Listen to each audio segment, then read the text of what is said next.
Not long ago, the games industry seemed to actually be heading the right way. In 2020, we had the Black Lives Matter movement, and everybody, all companies pretty much worldwide, acknowledged that there was a systemic issue of lack of diversity within the games industry.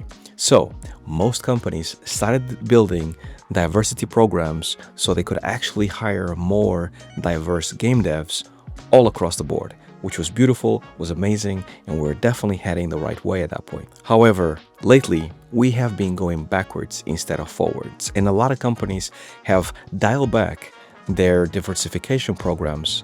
And unfortunately, as one major critic pointed out, budgets normally dry up incredibly quickly whenever the eye of the public is no longer present. Unfortunately, what this means is that right now, representation, diversity in the games industry still lags behind.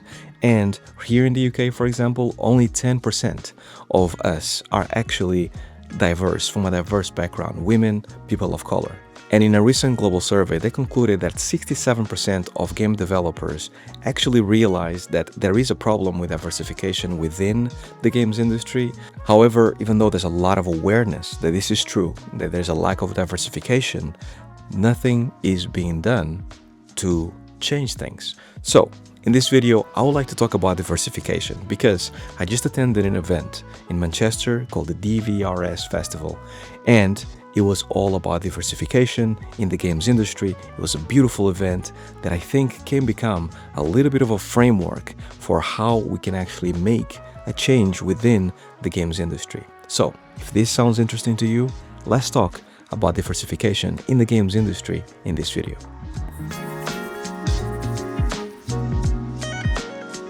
All right, so welcome to another video. I'm glad that you guys are here, and this video is going to be one of those that is going to be a little bit more heavy when it comes to the thinking and slightly political, which is not something that I normally do in this channel. However, I think that this is important to be talked about because if we don't talk about it, nothing changes. And I like to actually see this channel as a vehicle for a lot of people out there to hopefully see things from a different angle.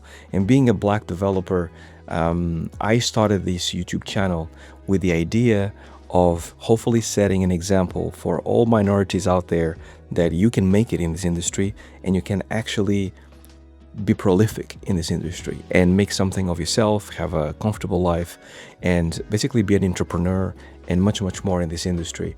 So if you're new here, my name is Harvey Newman, and I have been in this games industry for over 2 decades now.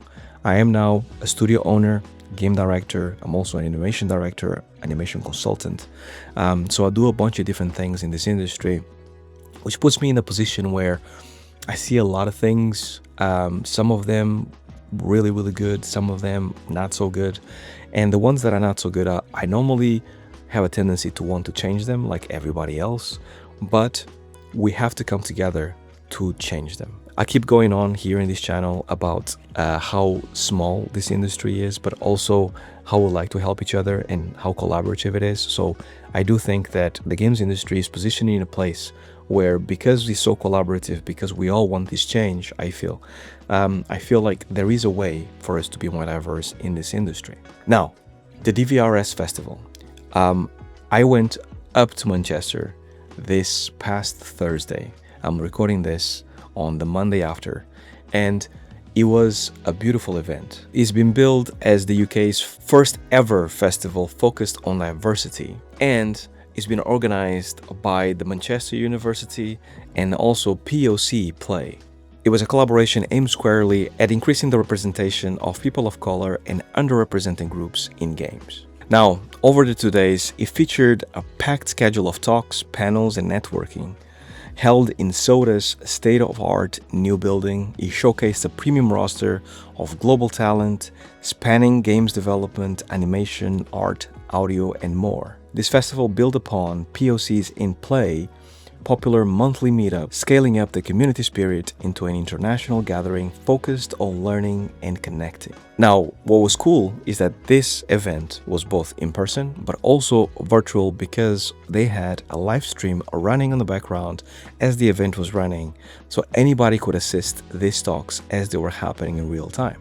what made to me DVRS set itself apart from other events that I've been is not only like the talks that you have, because this is normal of any event, but also the cultural element of it all, because there was an art exhibition happening at the same time. So whenever you had a break, you could go off and actually see the exhibition. But there was also cultural elements as well to this, because at some point we had an Indian classical dance performance that was absolutely beautiful, that was performed during a lunch break between the talks. And all of this just wrapped up the event in this really strong, emotional, visual aspect that really gave you a sense that we need to talk and we need to discuss these things in the games industry, because we need to see more of it happening.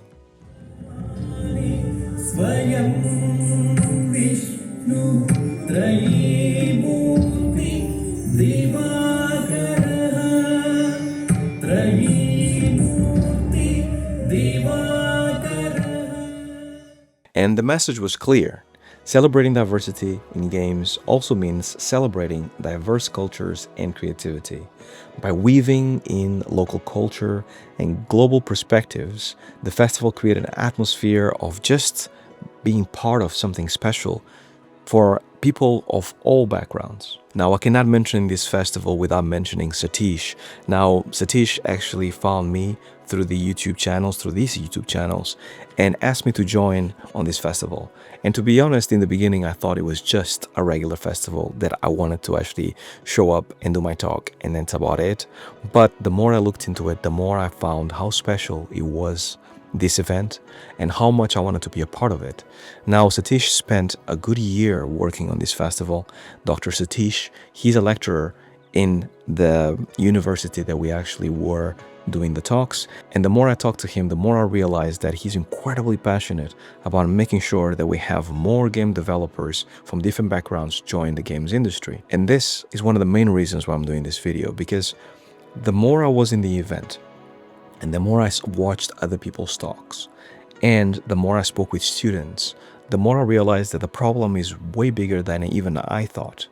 I always thought from the very beginning, when I was in different studios, being the only black man in the studio, that I felt just, isolated slightly. And it was not because I felt any type of racism, at least not here in the UK.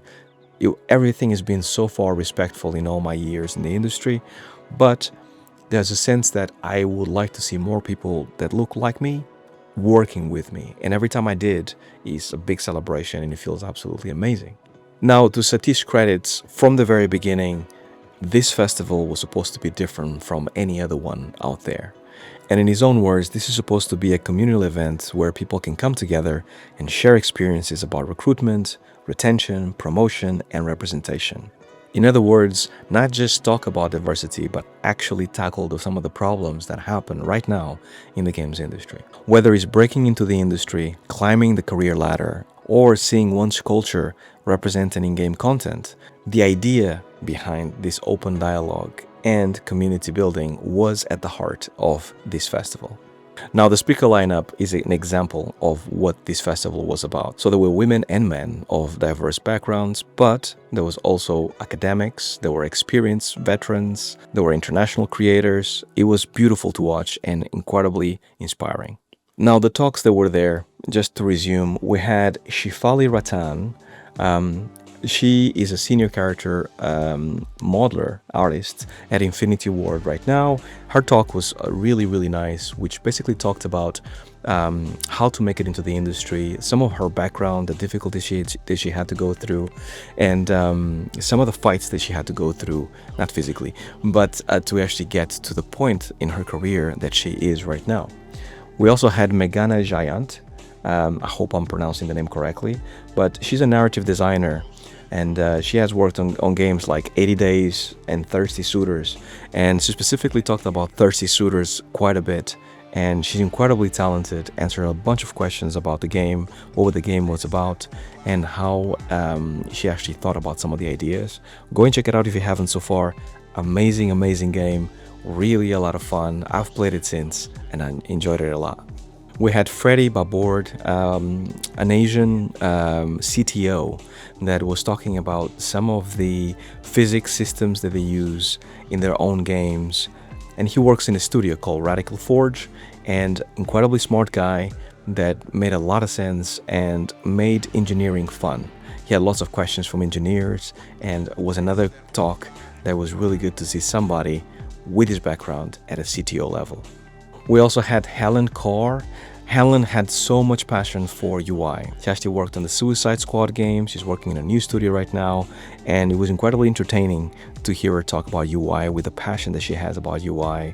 And once again, with her background, which just like every one of us, it was not easy to get into games, but yet again, another inspiring person that is basically making their way up in the games industry. And then we also had Dr. Stuart Sumida. Now, Stuart is incredibly knowledgeable about anatomy, and he's a paleontologist as well. And to me, it was incredibly eye-opening, his talk. So he has worked with a lot of studios out there, Pixar, Disney, and more. And he actually goes and does anatomy talks and shows the artists and animators on how certain animals and humans are built and why they are built like that.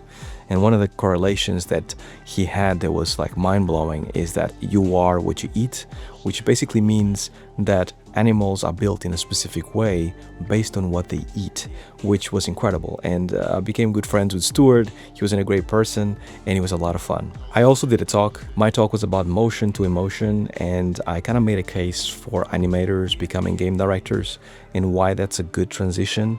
The talk is online. Go and check it out if you haven't. I won't bore you with it, but I think overall it went really well, and it was well received, and people really learned a lot from it, which was my desire. And most importantly, seems like they were very inspired by the talk, which is what I wanted the most. I wanted people to feel like, even though I've been in the industry for so long and I've done quite a few things over my years in the industry, I always, just like the channel, I want to make sure that people understand that anybody can do it, especially if I made it. Anybody can do it. So my whole idea all the time, no matter what I do, is to hopefully inspire a little bit so people can feel like they can do this. Because in the darkness right now, while people are getting laid off left, right, and center and studios are getting closed, it's really easy for you to lose sight of the dream of becoming a games developer. And what I basically been talking a lot with other speakers and other people is how games have always been here one way or the other, and people love to play games, so it's not going to go anywhere. But students were definitely worried with some of the questions that they asked, but there was so many students that kind of give me hope that, you know, the games industry is going to be fine and the talent is going to be fine in the future. Now, what I felt about the event is that students, I believe, students felt seen and they felt heard by the professionals coming through. And these was professionals coming across the pond, the US, and more. And I think there's something special about you being at a university, studying games, and actually seeing people that actually have lots of experience talking about their experience and why it matters to you and why you should actually follow certain things. Because one of the things that Satish, the organizer of the event, mentioned to me is that when he actually says something to his students, they believe him, obviously they listen to him, but I think now YouTube is so big that if somebody in YouTube that has experience says it, it's almost like a reinforcement of a message, which I think to me is really important for more channels like this to exist, exactly for that reason. Because you, especially as an up-and-coming game developer that sees the negatives right now in the games industry, most likely you are thinking about, what about me? Can I make it? Is this worth it? Am I wasting my time? So that was really powerful, and I do think that seeing their faces as we were talking in the stage, answering their questions, talking about the games industry, nobody actually once said the industry is going to disappear, because that's not true. I think gives them a little bit more hope to go forward. And crucially, I think that what this festival did so well, which I think that other festivals should include in some shape or another, is that it gave them a perspective into somebody like them, but just a few years along. And it kind of fuels your imagination when you think about it that way, right? It's something that I didn't really, even though I had the YouTube channel for so long, something that I didn't really connect. And definitely comment down below if you feel that way when you watch these videos. But one of the comments, I never had that comment before, which was very much that, like I can be like you, not me, but some of the speakers out there in 20 years time, and now I know that is possible.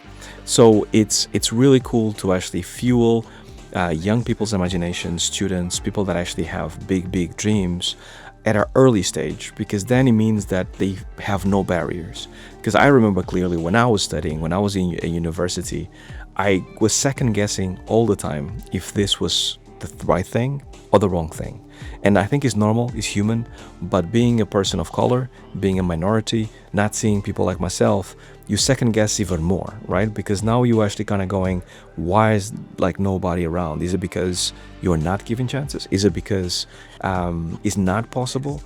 And there was one specific time that we went to a pub after the talk, the first day, and all the students that basically attended the event could go to that pub and basically meet up and mingle with the speakers and ask as many questions as possible.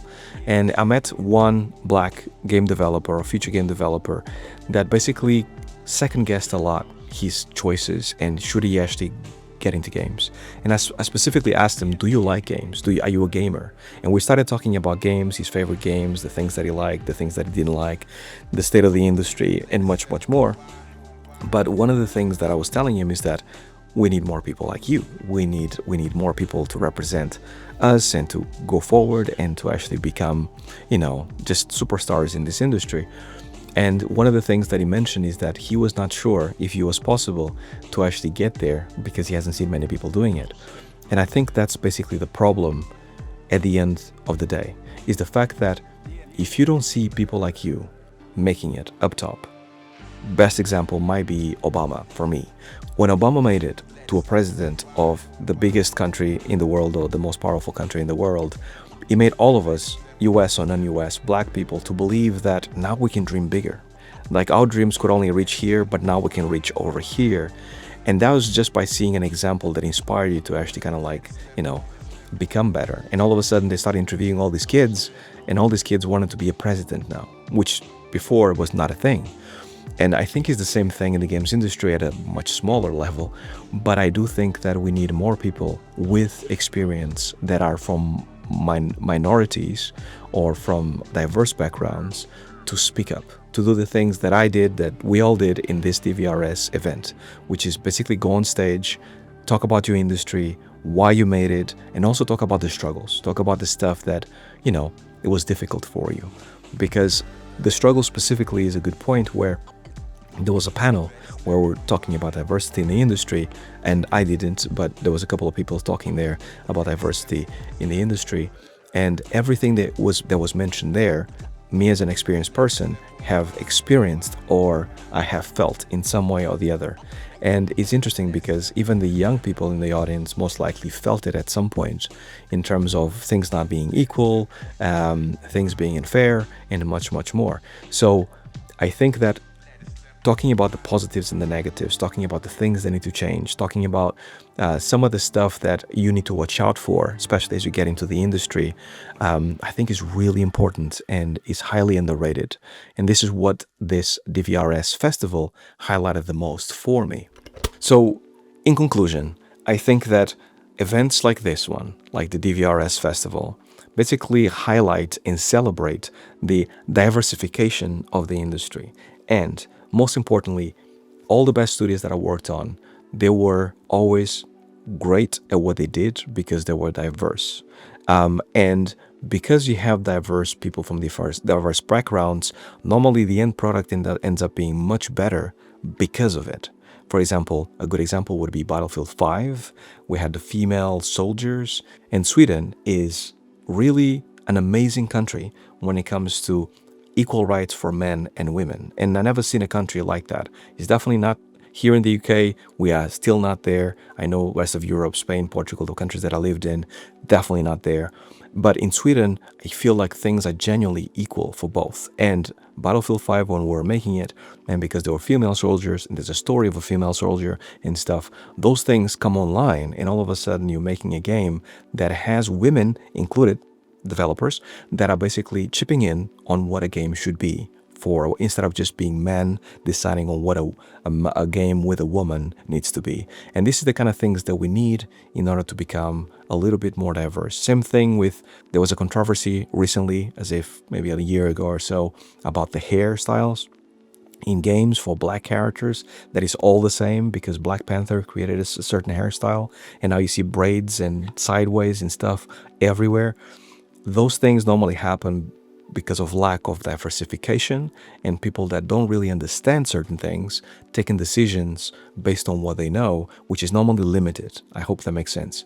So having a diverse background means that not only are you taking better decisions, more informed decisions, but also the ideas that come from any one game can be seen from different perspectives, which then makes the ultimate product much better as a result. And I think that these festivals can be the inception, or that seed that basically makes these developers a little bit better 5, 10, 20 years from now, which is great. So if you're out there and if you are a developer of a diverse background, I do think that you should 100% start sharing your knowledge and inspiring others as much as possible. Doesn't have to be in talks, can be through YouTube if you want to.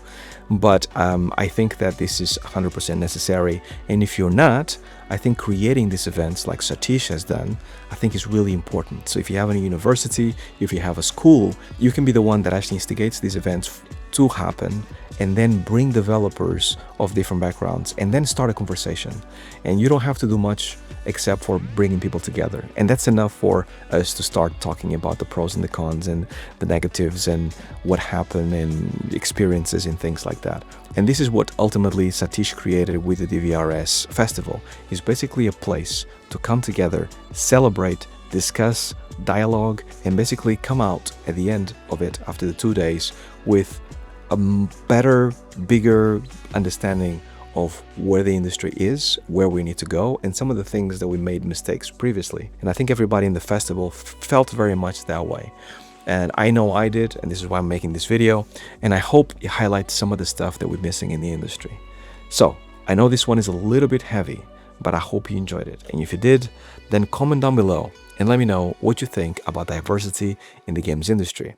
And this wraps up the video. So until next time, as usual, stay well, stay safe, peace. If you enjoyed the video or found it helpful, go ahead and hit the like button. If you super enjoyed it, leave a super thanks. It's like leaving a little tip, and it directly supports the channel. If you haven't already, subscribe and turn on post notifications so you can continue to see my videos and get your weekly dose of betterness.